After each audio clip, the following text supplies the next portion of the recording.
Assalamualaikum warahmatullahi wabarakatuh.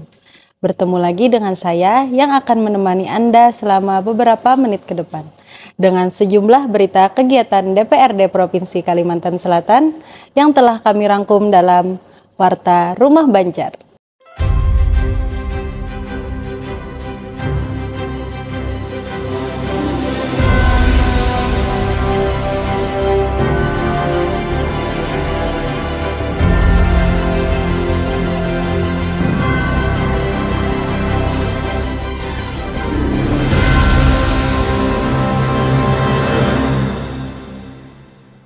Pada video kali ini, secara eksklusif, kami telah menghimpun sejumlah berita pilihan.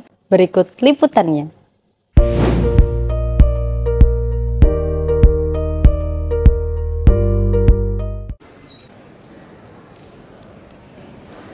Pemusnahan barang bukti yang ada di depan kita ini adalah kegiatan jajaran Polda Kalimantan Selatan beserta jajarannya di tahun 2024 222 tersangka kurang lebih 300 kilo gram sabu. Kalau itu tadi disampaikan oleh Pak Kapolda, kalau itu sampai lepas dari jajaran kepolisian, maka kurang lebih 900 orang yang terselamatkan di jajaran Provinsi Kalimantan Selatan. Ini terbukti berkat usaha sebutan Kalimantan Selatan. Saya selaku menghinakan memberikan inspirasi setinggi-tingginya. Oke, jadi beberapa alasan ya kenapa kali ini kita juga mengungkap jaringan internasional. Yang pertama, bandar besarnya sendiri dari pertama itu sampai sekarang masih jadi buronan, baik itu dari Mabes Polri, dari Polda Kalsel, dan ada beberapa dari polda-polda lain. Kalsel masih merupakan pasar yang cukup menarik bagi bandar-bandar narkoba itu. Nah, ini yang coba kita hilangkan dengan melibatkan seluruh lapisan masyarakat dan seluruh instansi.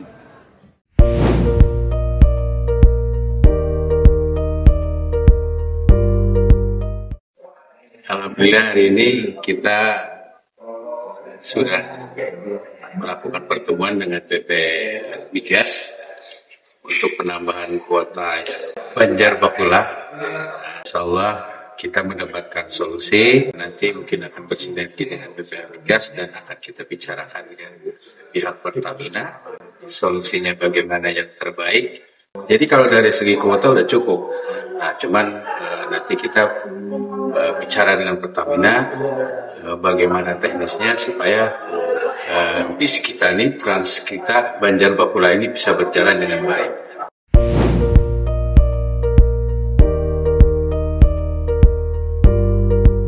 Ini penanaman jagung serentak Polri secara serentak seluruh Indonesia. Hari ini di Kalsel juga dilaksanakan penanaman serentak jagung.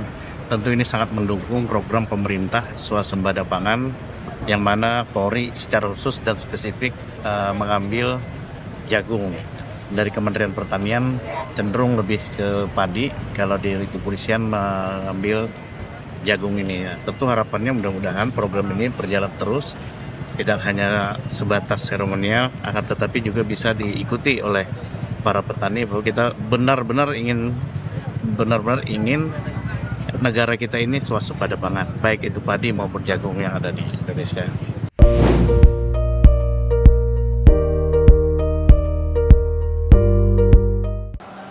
Hari ini kami bersama Komisi 3 melakukan kunjungan ke PT Binua Mitra Bersama dan PT Energi Batubara Lestari, yang dimana kami membahas terkait produksi tambang dan pasca tambang tahun 2024 terhadap wilayah sekitar tambang, dan kami berharap CSR-nya lebih tepat sasaran.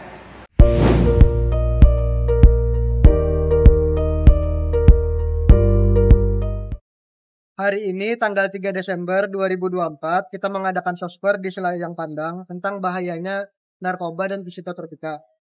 Dan tujuan utama kita adalah melakukan pencegahan sejak dini di dalam lingkungan keluarga. Kita menekankan dampak negatif dari narkoba dan psikotropika ini sangat merusak dan mengganggu generasi muda dan generasi penerus kita. karena itu kita berikan pemahaman kepada keluarga-keluarga yang ada di khususnya di Kota Banjarmasin ataupun di daerah Batola agar lebih waspada terhadap narkoba mulai dari di rumah tangga masing-masing.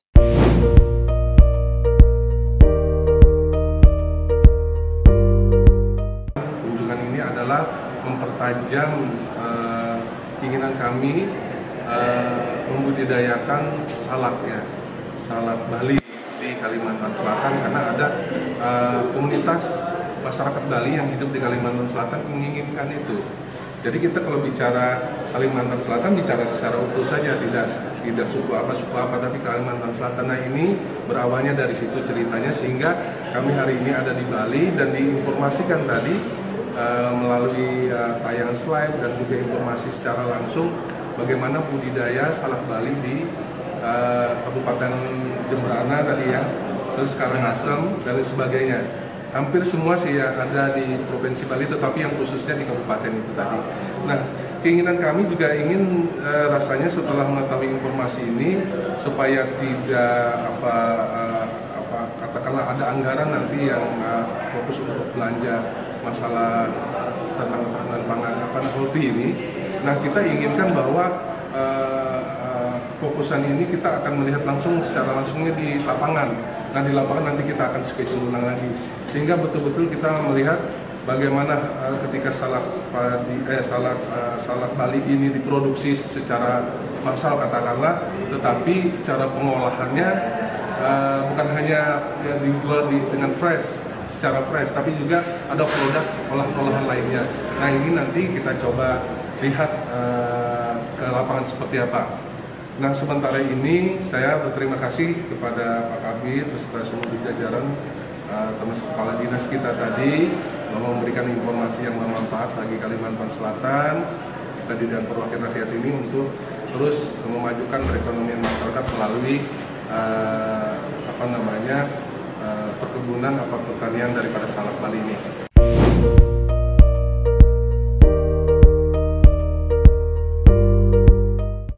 Ya, melihat kita progresnya jembatan Atai ya, sampai sejauh mana untuk progresnya, karena apalagi kita ada hajatan besar nantinya, pastinya kendaraan bermotor akan lewat cukupnya jumlah banyak, apalagi yang dari luar kota, dari Kalimantan Timur dan sebagainya, berbagai provinsi ya sebenarnya nanti akan melewati dan melintasi jembatan ini.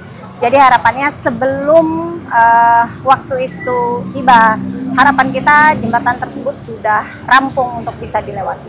Ya, jadi untuk penyelesaian jembatan Atanik ini kami sampaikan bahwa progres untuk penulangan plat injak termasuk pelaksanaan pengecoran itu diharapkan dapat kami lakukan selambatnya di hari Jumat atau Sabtu, dan juga setelah itu nanti pembukaan untuk lalu lintas traffic itu kami harap bisa diselesaikan pada akhir bulan Desember ini.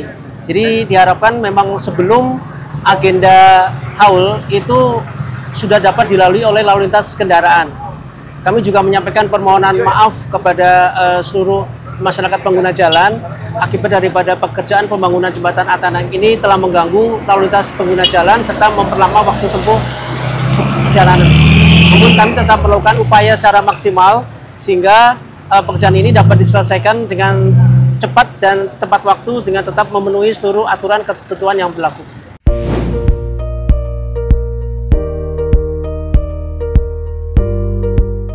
Oh iya, hari ini kita fokus terhadap bullying. Bullying ini kan sudah memberikan efek yang sangat-sangat negatif, terutama untuk anak-anak bahkan di rentang umur 4 sampai 20 tahun itu sudah sering terkena bullying dan banyak korban-korban di rentang umur segitu. Dan tadi kita hasil diskusi dengan teman-teman dinas pendidikan di sini, mereka ternyata sudah melaksanakan program-program anti bullying. Salah satunya sering melakukan sosialisasi, baik itu dari sekolah maupun dari luar sekolah dengan menggandeng banyak mitra termasuk DP3A, Bunda PAUD setempat, dan juga dinas-dinas terkait di situ. Dan harapan kita tentunya dari Komisi 4 Provinsi Kalimantan Selatan, mengingat jenjang pendidikan kita juga ada termasuk di sana SMA yang anak-anak juga rentan terkena bullying, maka kita ada menginginkan juga hal-hal tersebut bisa diimplementasikan di Kalimantan Selatan. Kita akan menggandeng juga semua mitra yang terkait, termasuk juga dengan dinas DP3A, bahkan dinas sosial juga bisa digandeng di sana. Kita akan membentuk semacam perda untuk menanaungi kegiatan-kegiatan tersebut.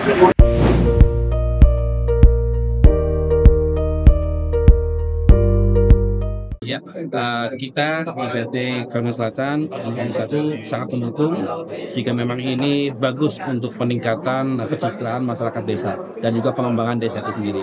Mudah-mudahan Gubernur Kalimantan Selatan nantinya bisa mengamini ini semua dan kawan-kawan perangkat desa, kepala desa akan mendapatkan bantuan yang paling ada di perubahan 2005 nanti. Kita ingin teman-teman Abdesi tetap mempertahankan desanya dan mengupgrade desanya sehingga di tahun yang akan datang kalau bisa sudah tidak ada lagi desa berkembang, sehingga di Kalimantan Selatan hanya ada 2 desa, desa mandiri dan juga desa maju saja. Harapan kita ini bisa mensejahterakan seluruh lapisan masyarakat yang ada di desa itu.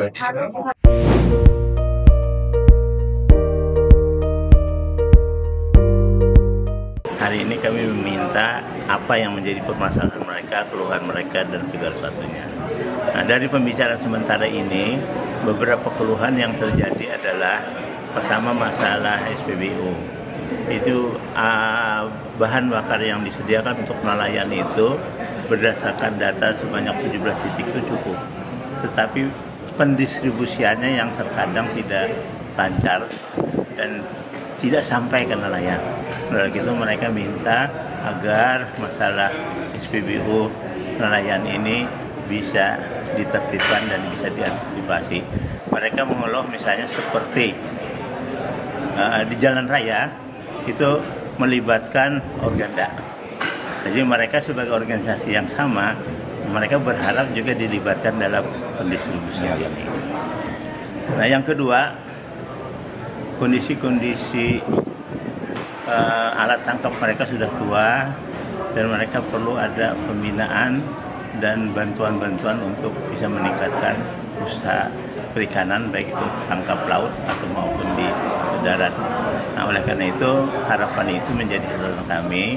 Jadi dari pembicaraan sementara ini ada beberapa yang menjadi PR kami untuk kami diskusikan dengan instansi terkait. Tapi ada juga yang nanti kami minta dinas kelautan yang akan menyelesaikan permasalahan tersebut. Saya kira demikian.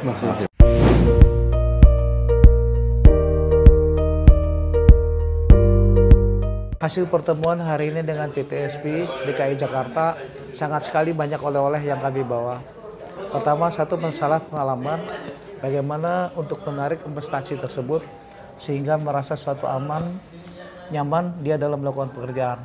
Yang kedua, saya mengagumi atas pimpinan PTSP DKI Jakarta, termasuk beliau yang di samping saya, Pak Ki Agus.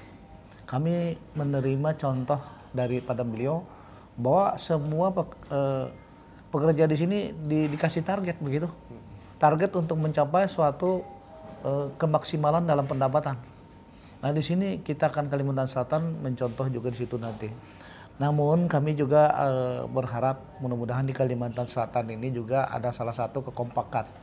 Beliau tadi menyebutkan kekompakan kolaborasi antara instansi terkait sampai kepada bupatinya, sampai kepada gubernurnya, kemudian camatnya, dan rakyatnya. Karena itu investasi meyakinkan seseorang tersebut tertitik pada perizinan dan keamanan. Di situ kira-kira yang menjadi pengalaman bagi kami ini.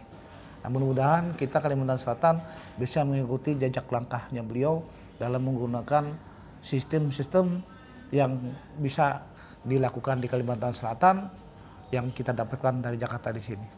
Okay.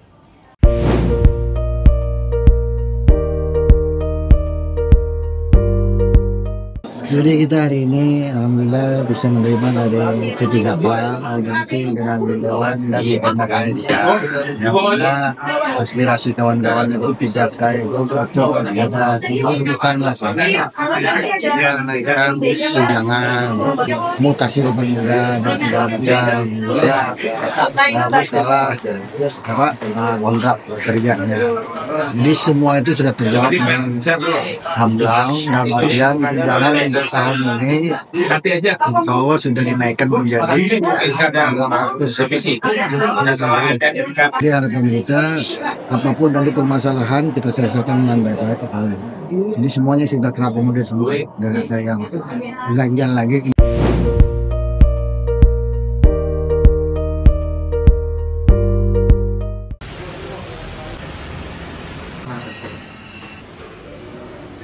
Kami dari Badan Kehormatan DPRD Provinsi Kalimantan Selatan berkunjung ke DPRD Jawa Barat untuk berbagi cerita, berbagi kenikmatan, dan yang lebih penting bisa menimba ilmu di sini. Pak bersama tadi diterima oleh Pak Imam, kami ada Pak Fajri dan Pak Umar.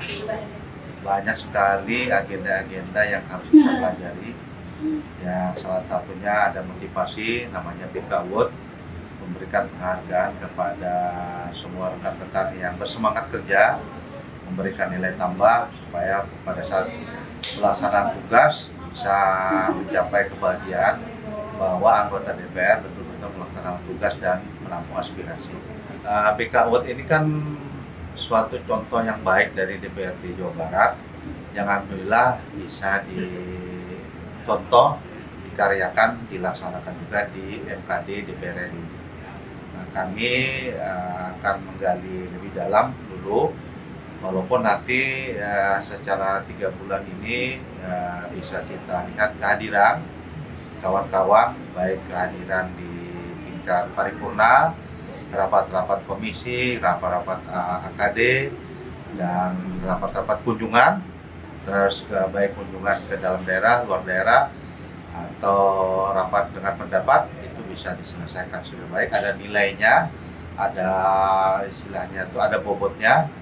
Nanti mungkin kita tahap pertama uji coba kami di DPRD Kalimantan, nanti Januari kita buka secara maksimal nanti setahun ke depan, jadi 2025, nanti pengumumannya 2026 awal Januari.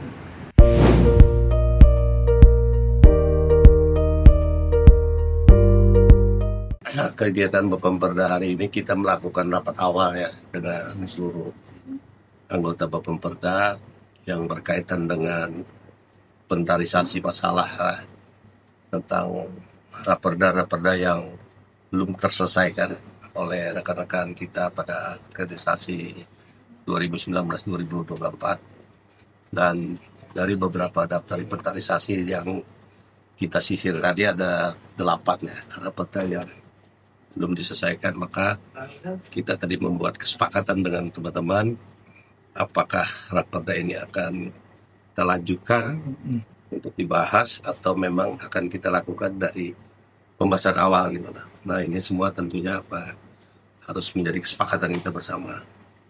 Kemudian yang kedua tadi juga tentang kita mencoba menyusun rancangan peraturan daerah itu dimulai dari bulan kapan sih kita harus memasukkan itu dari segala elemen kepentingan yang akan mengusulkan raperda, baik itu usul inisiatif maupun itu usul dari pemerintah daerah. Demikian Warta Rumah Banjar.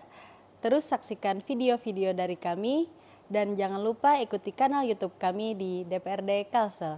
Wassalamualaikum warahmatullahi wabarakatuh.